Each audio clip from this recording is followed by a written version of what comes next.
Hi friends, ಹೇಗಿದ್ದಾರೆ ಎಲ್ಲರೂ? ಬೃಂದಾವನ ಅಫಿಷಿಯಲ್ಗೆ ನಿಮಗೆಲ್ಲ ಸ್ವಾಗತ. ನಮ್ಮ ಚಾನಲ್ನ ಇದುವರೆಗೆ ಯಾರ್ಯಾರು ಸಬ್ಸ್ಕ್ರೈಬ್ ಮಾಡಿದ್ದೀರೋ ಅವರಿಗೆಲ್ಲ ನನ್ನ ತುಂಬ ಹೃದಯದ ಧನ್ಯವಾದಗಳು. ಇದುವರೆಗೂ ಯಾರ್ಯಾರು ಸಬ್ಸ್ಕ್ರೈಬ್ ಮಾಡ್ಕೊಂಡಿರೋ ಅವರೆಲ್ಲ ನಮ್ಮ ಚಾನಲ್ನ ಸಬ್ಸ್ಕ್ರೈಬ್ ಮಾಡ್ಕೊಳ್ಳಿ, ನಮ್ಮ ವಿಡಿಯೋಗಳನ್ನು ನೋಡ್ತಾ ಇರಿ, ನಮಗೆ ಸಪೋರ್ಟ್ ಮಾಡ್ತಾ ಇರಿ. ಇವತ್ತು ನಾನು ನಿಮಗೆ ಪನ್ನೀರ್ ಮಸಾಲ ರೈಸ್ ಮಾಡೋದು ಹೇಗಂತ ತೋರಿಸ್ಕೊಡ್ತಾ ಇದ್ದೀನಿ. ಈಗ ನೋಡಿ ಸ್ಟಾರ್ಟ್ ಮಾಡೋಣ. ಮೊದಲನೇದಾಗಿ ಒಂದು ಬಾಣಲೆನ ಒಲೆ ಮೇಲೆ ಇಟ್ಬಿಟ್ಟು ಅದಕ್ಕೊಂದು ಟೀಸ್ಪೂನ್ ಆಯಿಲ್ ಹಾಕ್ಕೊಳ್ಳಿ. ನಂತರ ಅದಕ್ಕೆ ಸ್ವಲ್ಪ ಪನ್ನೀರ್ ಸೇರಿಸ್ಕೊಳ್ಳಿ, ಸ್ವಲ್ಪ ಸಾಲ್ಟ್, ಸ್ವಲ್ಪ ಖಾರದ ಪುಡಿ ಎರಡು ಹಾಕ್ಕೊಂಡು ಮಿಕ್ಸ್ ಮಾಡ್ಕೊಳ್ಳಿ. ಹೀಗೆ ಫ್ರೈ ಮಾಡ್ತಾಯಿರಿ, ನೀಟಾಗಿ ಫ್ರೈ ಆಗೋವರೆಗೆ ಫ್ರೈ ಮಾಡ್ತಾನೆ ಇರಿ. ಒಂದು 5 ನಿಮಿಷ ಫ್ರೈ ಮಾಡಿಬಿಟ್ಟು ಅದೆಲ್ಲ ಫ್ರೈ ಆಗಿದೆ ನೋಡಿ ನೀಟಾಗಿ. ಹೀಗೆ ಬಾಣಲೆನ ಇಳಿಸ್ಬಿಟ್ಟು ಪಕ್ಕದಲ್ಲಿ ಇಟ್ಕೊಳ್ಳಿ. ನಂತರ ಇನ್ನೊಂದು ಬಾಣಲೆನ ಇಟ್ಕೊಂಡು ಅದರಲ್ಲಿ 2 ಟೀಸ್ಪೂನ್ ಆಯಿಲ್ ಹಾಕ್ಕೊಳ್ಳಿ. ನಂತರ ಸ್ವಲ್ಪ ಜೀರಿಗೆ, ಸ್ವಲ್ಪ ನೀರುಳ್ಳಿ ಹಾಕ್ಕೊಳ್ಳಿ. ಅದನ್ನು ಒಳ್ಳೆ ರೀತಿಯಿಂದ ಫ್ರೈ ಮಾಡ್ಕೊಳ್ಳಿ.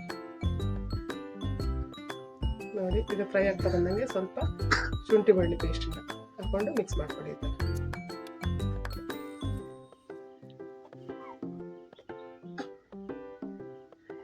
ಈ ಥರ ಮಿಕ್ಸ್ ಮಾಡ್ಕೊಳ್ಳಿ ನೀಟಾಗಿ.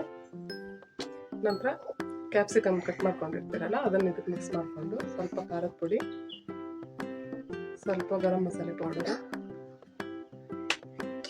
ಸ್ವಲ್ಪ ಕೋರಿಯಂಡರ್ ಪೌಡ್ರು, ಸ್ವಲ್ಪ ಟರ್ಮರಿಕ್ ಪೌಡ್ರು